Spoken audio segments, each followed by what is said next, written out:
Hello, I'm Simon Callow. I'm a writer and an actor, and nobody has meant more to me in my career as actor or as writer than Charles Dickens. Clearly one of the greatest writers of English literature, but also one of the greatest men of English history.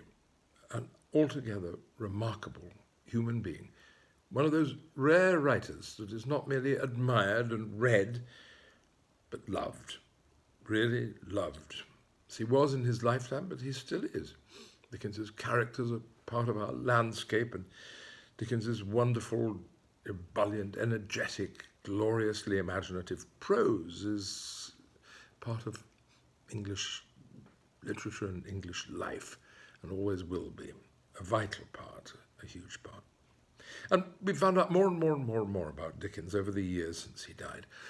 And there's armies of scholars and writers who have discovered more and more and more about him.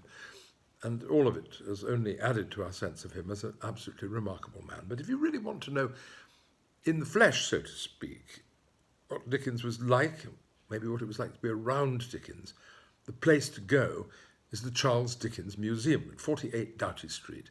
This his first house, and the only one of his London houses still standing. And over the years, it's been turned into a most marvellous museum, a fantastic place, where you actually can feel quite strongly Dickens's presence and see room by room exactly what his life was like during the 2.5 years that he lived there, writing one after another, in fact simultaneously in some cases, the Pickwick Papers, Oliver Twist, and Nicholas Nickleby. And at the same time pursuing a career as a journalist and increasingly importantly as a public spokesman. Absolutely remarkable time. It was there that he started his family, and the reconstruction and the reimagining of the building has just been a marvellous phenomenon. And people love it. They flock to it. And the museum has managed to make a real going concern out of this building. And now I'm afraid it's in terrible trouble. Terrible. Just like all small museums in this country, like all museums actually, but particularly like small museums, it's suddenly been bereft of its income. Not a penny has flowed into its coffers since the lockdown. And now its resources are almost at an end. And it's a desperate thought that this wonderful, wonderful museum might close forever. Something really has to happen.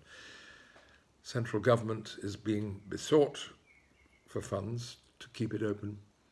But in the end, I suppose it's you, the public, the Dickens-loving public, to whom we must turn. And I beg you, if you can, and I know everybody's asked to contribute to almost anything that is threatened at the moment. But if you love Dickens, and if you love literature, and if you love British literature, please, could you try to find it in your heart to contribute something to the museum, to keep it going and ensure its future. You'll find all the details on the website, which is www.dickensmuseum.com.